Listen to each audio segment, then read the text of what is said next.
Hello guys, how are you all? Welcome to my channel, Cracking IELTS 9.0. Today I'll be discussing Cambridge 14 Test 3 Reading Passage 1 of the Academic Reading module. As you can see, the heading says the concept of intelligence. So the first set of questions that we have is match the information. We have 3 questions here. The second set of questions that we have are yes, no, not given.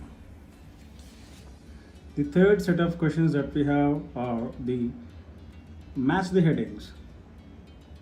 Here we have some theories said by some authors and we have to match them. So let's jump to the first passage and let's try to match the options. So looked at in one way, everyone knows what intelligence is. Looked at in another way, no one does. In other words, people all have unconscious notions known as implicit theories of intelligence, but no one knows for certain what it actually is.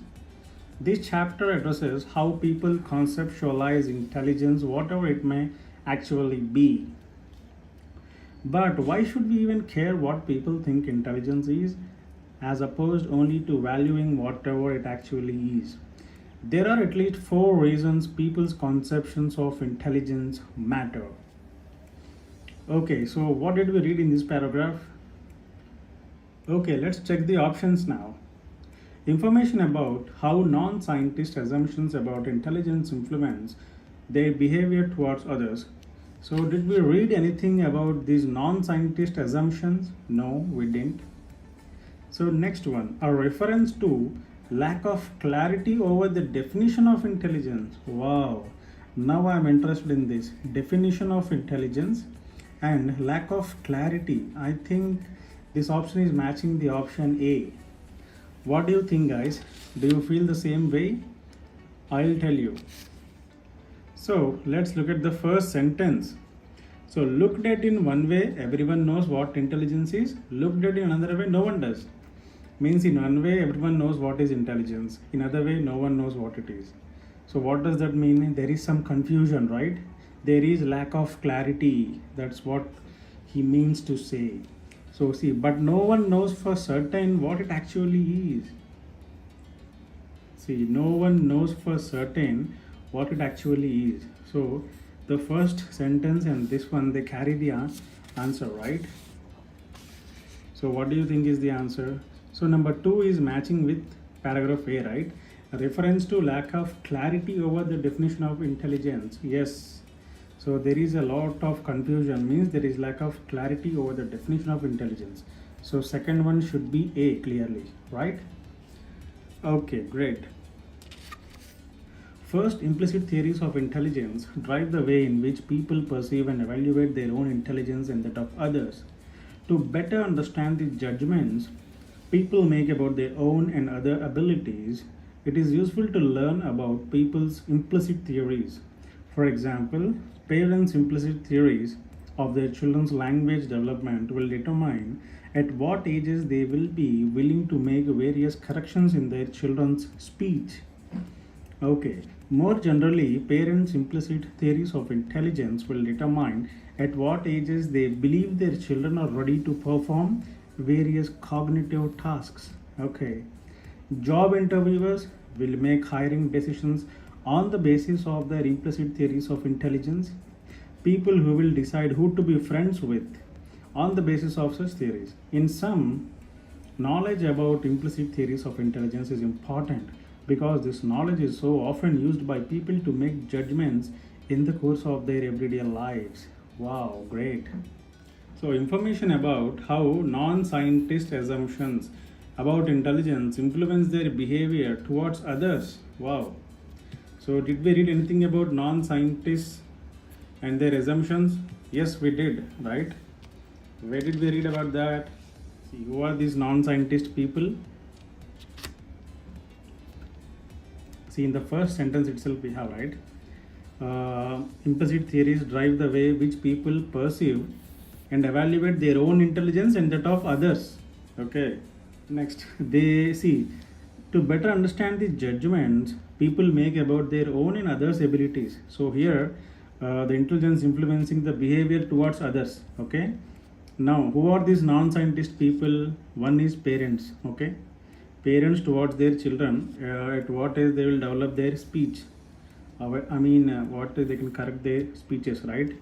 Then again, parents. So first is parents, again parents towards their children, but this time to perform the cognitive tasks. Okay. Then third one is job interviewers. These are also non-scientist people. And again fourth one is people who decide to be friends with. So people, fourth one. So all these are, they are non-scientist assumptions about intelligence influencing their behavior towards others. So B is clearly matching with option 1. Hence option 1 should be B clearly. Okay guys. Right, let's move to the next one. Look at C now. Second, see why this is second. Here we have read there are at least 4 reasons, right? See, we have read there are at least 4 reasons. Now he one by one he is listing all the 4 reasons, right? So here we had the first reason, then we have the second reason, then we have the third reason. Okay. So let's look at the paragraph C now. Second, the implicit theories of scientific investigators ultimately give rise to their explicit theories. Thus, this is useful to find out what these implicit theories are. Implicit theories provide a framework that is useful in defining the general scope of a phenomenon, especially a not well understood phenomenon. Okay, these implicit theories can suggest what aspects of the phenomenon have been more or less attended to in previous investigations. Great. So here we have only one option left, right? Third one. So let's read whether it is matching or not. The point that a researcher's implicit and explicit theories may be very different. Okay, did we read about both implicit and explicit theories, or did we read only about the implicit theories? So in paragraph C, we read only about the implicit theories. We didn't read about the explicit theories. So 3 is not matching with C. Okay. So let's read the next paragraph. D. Third, implicit theories can be useful when an investigator suspects that existing explicit theories are wrong or misleading. If an investigation of implicit theories reveals little correspondence between the extant implicit and explicit theories, the implicit theories may be wrong. But the possibility also needs to be taken into account that explicit theories are wrong and in need of correction or supplementation. For example, some implicit theories of intelligence suggest the need for expansion of some of our explicit theories of construct. Okay, great. So here we have seen some ideas about both the implicit and explicit theories. Okay. So what is the question we have? The point that a researcher's implicit and explicit theories may be very different. Oh, okay, great. I think we have read something close to this, right? See, if an investigation of implicit theories reveals little correspondence between the explicit and implicit theories. If an investigation of implicit theories reveals little correspondence between the implicit and explicit theories, okay, so what do you mean by little correspondence? Correspondence means cooperation, right? Similarities. It means there reveals little correspondence means there are almost no similarities. They both are different, right? So this sentence has the answer, guys. Okay. So little correspondence means very less similarities, means almost no similarity. It means that. So they both are very much different, he says. So 3 is exactly matching with the D paragraph. So 3 is D. Okay. Right. Let's move to the next section now. Next, fourth one. Slow language development in children is likely to prove disappointing to their parents. So he talks about language development here in children is likely to prove disappointing to their parents. Okay, he's talking about the language development in children and that it proves disappointing to the parents. So let's see. So in the B paragraphs, we have seen something related to language development here, right? So let's read this sentence. For example, parents' implicit theories of their children's language development will determine at what ages they will be willing to make various corrections to their children's speech. Okay, so generally, parents' implicit theories of intelligence will determine at what age they believe their children are ready to perform various cognitive tasks. Okay, so this is different again. So language development is only here in this sentence. So here, does he say whether the parents are getting disappointed? Parents, implicit theories, language development will determine at what age they will make the corrections to children's speech. That's it. It is nothing mentioned that parents will get disappointed or depressed, right? So what is the answer for the fourth one? It should be not given, okay? Right, let's move to the next one. People's expectations of what children should gain from education are universal. Okay, so what are the keywords? People's expectations of what children should gain from education or universal means universally parents are thinking in the same way. So parents have the same expectations from children all over the globe. That's what he means. Okay, so let's read the paragraph E. Finally, this is the fourth reason. Understanding implicit theories of intelligence can help elucidate developmental and cross-cultural differences. As mentioned earlier, people have expectations for intellectual performances that differ for children of different ages. How these expectations differ is part of a function of a culture. Great. For example, expectations for children who participate in Western style schooling are almost certain to be different from those for children who do not participate in such schooling. Okay, great paragraph. So what do you think about the fifth question, guys? Look at this sentence again. How these expectations differ is a part of a function of a culture. Okay, so they are not universal, means they are not similar, they are different. See, it is differing depending upon the culture, right? He also gave an example like Western style schooling is different. See, is different from other type of schooling, right?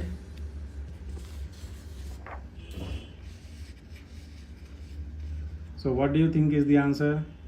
People's expectation of what children should gain from education are universal? No, they are not universal. They will differ depending upon their culture. So this one is opposing clearly what is given in the passage. So answer is no, right? Next one.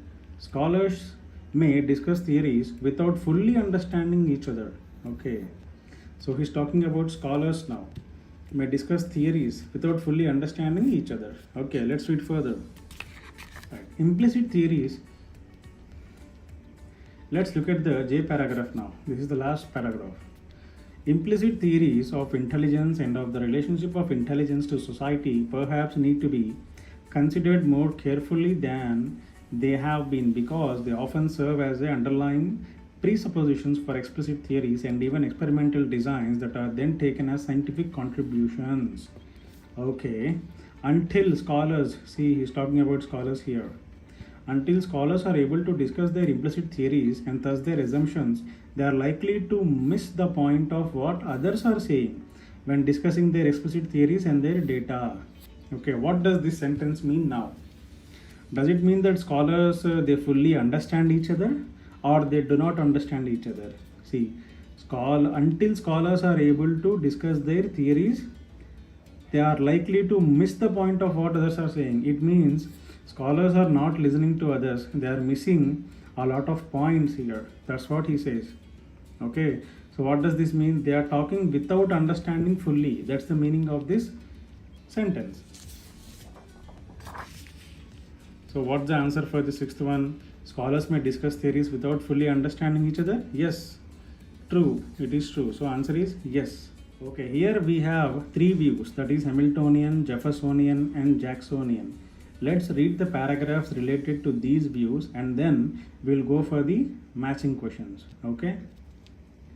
The Hamiltonian view, which is similar to the Platonic view, is that people are born with different levels of intelligence. Okay, see, people are born with different levels of intelligence and that those who are less intelligent need the good offices of the more intelligent to keep them in line. Okay, whether they are called government officials or in Plato's term philosopher kings. Bernstein and Murray seem to have shared this belief when they wrote about the emergence of a cognitive elite, means high IQ, which eventually would have to take the responsibility for the largely irresponsible masses of the low elite, means low IQ. People who cannot take care of themselves, okay, left to themselves, the unintelligent would create, as they always have created, a kind of chaos. Wow, right. Let's move to the next paragraph. The Jeffersonian view is that people should have equal opportunities. Okay, great. But they do not necessarily avail themselves equally of these opportunities and are not necessarily equally rewarded for their accomplishments. People are rewarded for what they accomplish if given equal opportunity. Low achievers are not rewarded to the same extent as high achievers.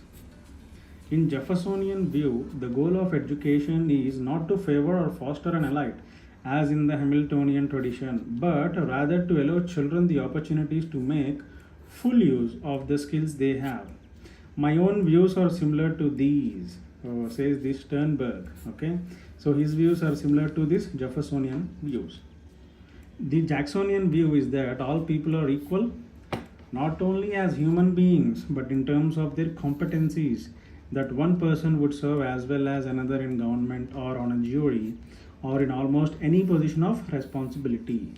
In this view of democracy, people are essentially intersubstitutable except for specialized skills, all of which can be learned. In this view, we do not need or want any institutions that might lead to favoring one group over the another.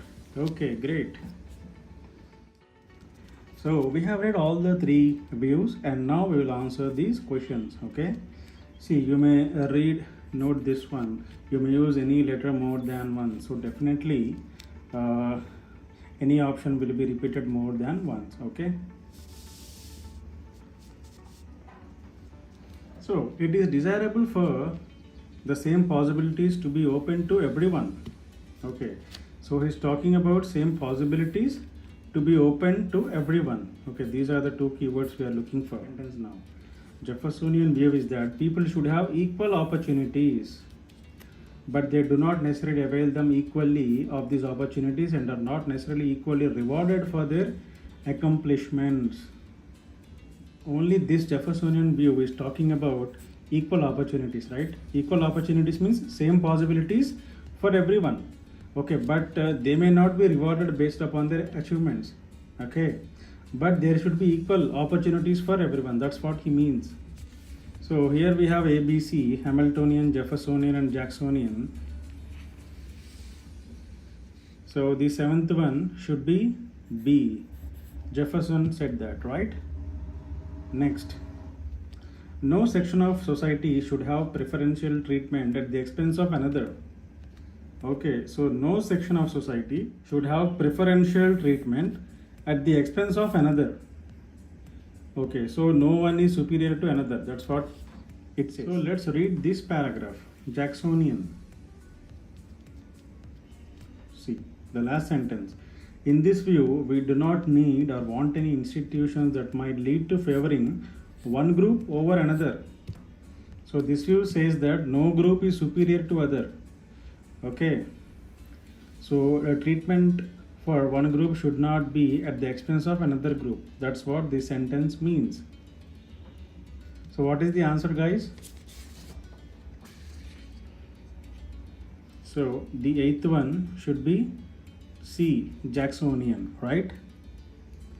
Next, people should only gain benefits on the basis of what they actually achieve. Okay, so he's talking about the benefits now. People achieving benefits on basis of what they actually achieve, their achievements, benefits. Okay. See, people are rewarded for what they accomplish if given equal opportunity. Accomplish means achievements. Rewarded means benefits. These are the benefits and this is the achievements. Okay. Lower achievers are not rewarded to the same extent as the higher achievers. That's what he says. Okay, so the answer is in this sentence itself. Okay, so people are rewarded for what they accomplish. For the ninth one, it's clearly B, Jeffersonian view, right? Okay, next one. Variation in intelligence begins at birth.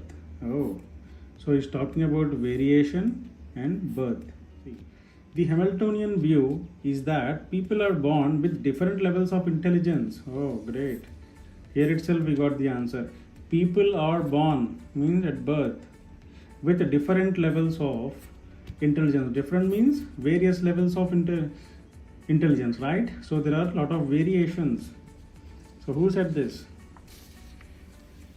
So what's the answer for the 10th one? It's clearly Hamiltonian view, A, right? So next one. The more intelligent people should be in positions of power. So he's talking about more intelligent people should be in the positions. Positions is the keyword, positions of power. Look at this sentence, guys. And that those who are less intelligent need the good offices of the more intelligent to keep them in line. Okay. So less intelligent should work for the more intelligent, whether they are called government officials or philosopher kings. Philosopher kings. That's what he means. So these are the positions of power, government officials and philosopher kings. So the less intelligent should work for the more intelligent. Okay, so the more intelligent should be in positions of power. Yes, that is Hamiltonian view. So A, everyone can develop the same abilities. So he's talking about everyone and developing the same abilities. So who said this? See this sentence, guys. In this view of democracy, people are essentially intersubstitutable except for specialized skills, all of which can be learned. Okay, so he's talking about skills now, abilities. Okay, and read this one. Is that people are equal not only as human beings but in terms of their competencies. Oh, wow, abilities. That one person would serve as well as another in government or on a jury or in almost any position of responsibility. Okay, great. So everyone can develop the same abilities. That's what it means. People are equal and they can develop the same competencies. That's what they mean, guys. Okay. So who said this? So what's the answer? Everyone can develop the same abilities. C, Jacksonian view, right? The last one. People of low intelligence are likely to lead uncontrolled lives. Okay, so he's talking about people of low intelligence and uncontrolled lives. Look at the last sentence of this G passage now. Left to themselves, the unintelligent would create, as they always have created, a kind of chaos. Chaos means confusion, uncontrolled life. This is what he means. Unintelligent means low intelligent people are likely to lead a chaotic life, means uncontrolled, confused lives. Okay, the one should be A, Hamiltonian view, right? Okay, so we have done all the questions, guys. So that is the end of today's video, guys. I hope I have explained in a better way, and I felt that this passage was quite moderate. Please do not forget to like, share and subscribe my video. These videos are extremely helpful for the IELTS aspirant. If you can follow my tips and tricks, I am sure that you can score more than 8 bands in the IELTS reading module. So until next time, goodbye, have a great day.